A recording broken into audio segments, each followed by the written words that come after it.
Hey everybody, Ryan here at eTrailer.com. Today on our 2016 Volkswagen Golf, we're going to be taking a look at and showing you how to install the EcoHitch Class 2 hidden trailer hitch receiver. But what I really like about this hitch is that for the most part it's going to be completely hidden. You're only going to see the receiver tube. And since it does have a black powder coat finish, it's going to blend in really good with the bottom of our bumper. Now the main thing that sets this hitch apart from the others is that it's going to be made from recycled materials. So not only is it going to be sturdy, it's also going to reduce your carbon footprint. Our hitch is going to give us some pretty good clearance. The end of the receiver tube is going to sit just about even with the edge of our bumper. That's going to work really good for those folding accessories. So whether you're wanting to carry bikes or extra cargo, you're going to free up some space on the inside of your Golf. A receiver tube opening is going to be 1 1/4 inches by 1 1/4 inches. We're also going to have a reinforced collar for extra strength. Now the hitch is going to have the 1/2 inch size pinhole. Now keep in mind that it does not come with a pin and clip. However, if you need one, you can find it here at eTrailer. Now I'm not too crazy about the safety chain openings because they are a little small, but they are going to be functional and work just fine.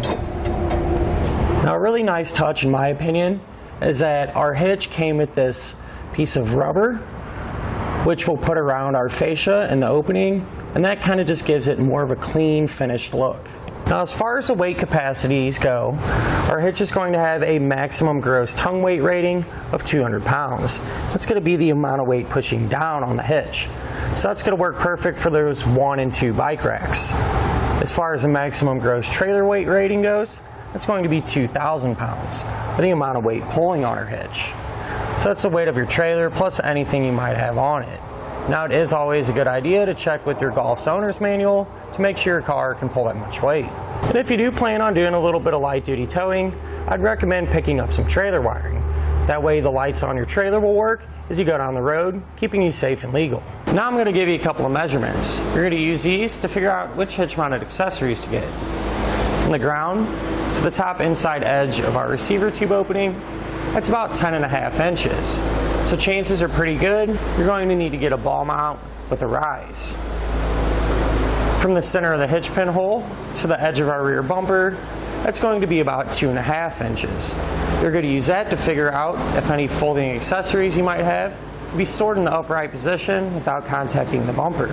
Now one thing I do want to point out, since our hitch does hang down a little bit and our Golf is already low as it is, you're going to want to keep that in mind when going up or down steep driveways. Now since our hitch is hidden, the install is going to be a little involved. However, it's really not that bad.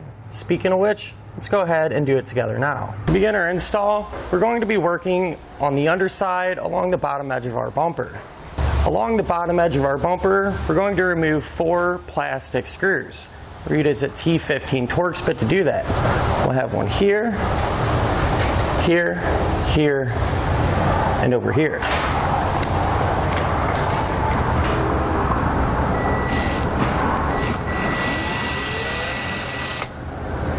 Now here in our wheel wells, we're going to need to remove 4 T25 Torx bit screws, just like this.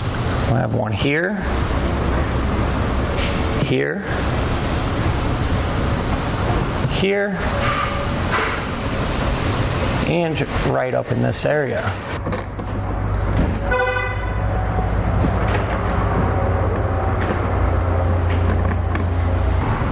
With the wheel well liner out of the way, we're going to need to remove 1 more T25 Torx bit screw. Now this one's going to be a little tricky to see, but it's actually holding the corner of our rear fascia up to the quarter panel. It's going to be right here.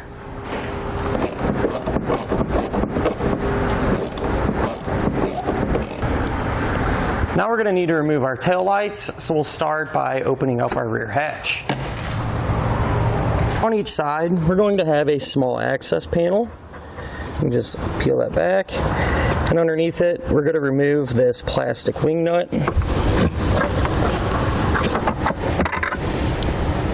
And once that's out, set it off to the side. And come to our tail light, carefully pull outward, and then we can disconnect it from the electrical. It's going to be a red tab. You're gonna have to push that back, and that will expose a black center tab. Push that down and remove the light. Before we start to take our rear fascia off, I went ahead and just put some masking tape on our quarter panel. That way we don't have to worry about scratching our paint. To take our fascia off, we're going to break free each side, starting here at our wheel wells, and work our way towards the center. So I'll grab the bottom of it, and behind it there's going to be a small black tab. And I'm just going to use a plastic trim panel tool. You could use a flathead or whatever fits down in there. You kind of push that tab down and pull the fascia towards you at the same time. And kind of just work it up. Those are the tabs that our fascia is connected to that we're pushing down on. And same deal up here on the taillight pocket. Some more of them tabs.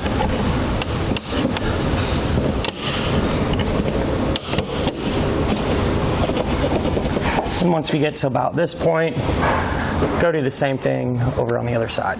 So now with both of our corners started, you can grab the center of our bumper, kind of work it up and down, pulling towards you.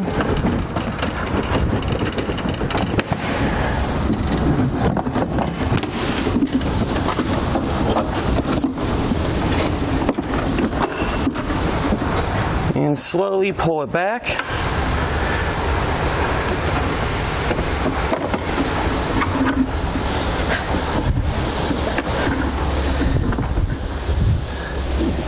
And if you have any electrical wiring, you're going to need to disconnect it.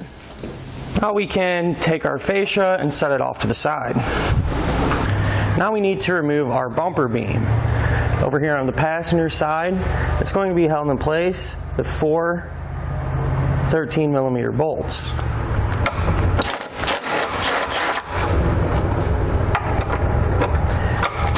Now on this top one, in the corner here, what I like to do is just take that bolt out and then just thread it in a couple turns by hand. That way, when we remove the rest of the bolts, our bumper beam doesn't fall down. It's a little more easy to manage.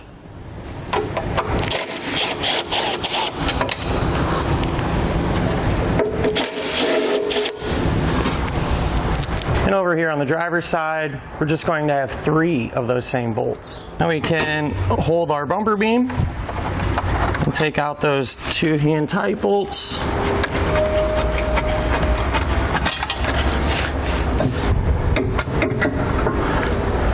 And pull it away from the car.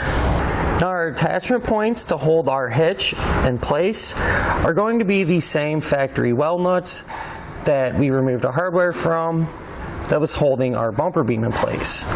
Now how this is going to work, our hitch is going to sit over our rear bulkhead, and then our bumper beam is going to sandwich it in between the body of the car and the bumper beam itself. Now the hardware that we're going to use to secure both the hitch and the bumper beam are these bolts that come included with the hitch. So we'll take a bolt followed by a split lock washer and then a flat washer.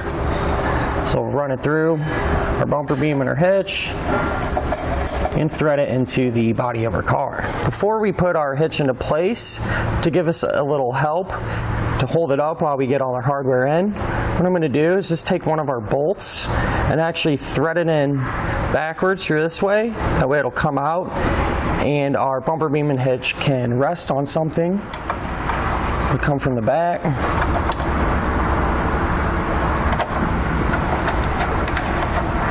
To get our bumper beam on our hitch on the driver's side, we're going to take it and actually slide this corner down through that opening in the hitch like that.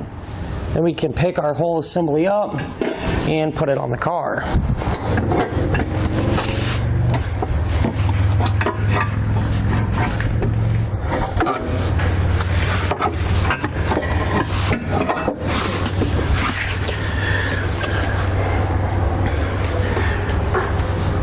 Then when we have both sides lined up, we take our hardware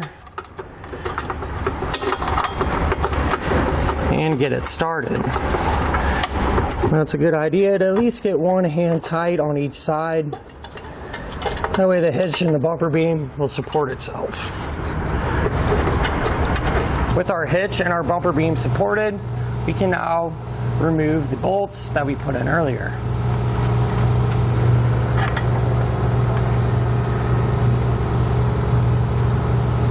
With all of our hardware in place and hand tight, now we can snug it all down.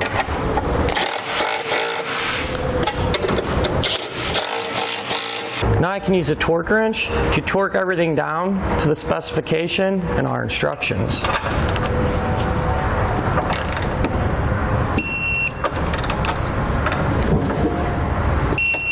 Now we're going to need to trim our fascia according to the diagram and our instructions. And I went ahead and drew that area out here where I'm going to trim. Now to cut it, I'm going to use a Dremel tool. However, the plastic's relatively thin, so you could use a utility knife or even a pair of snips.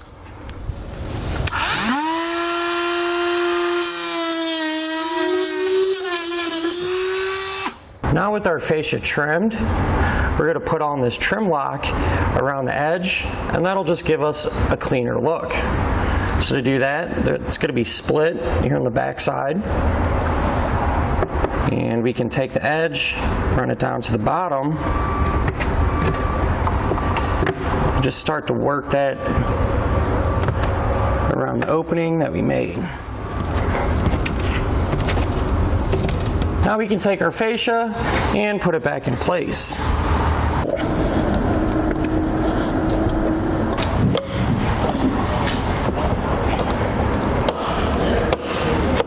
Line them back up.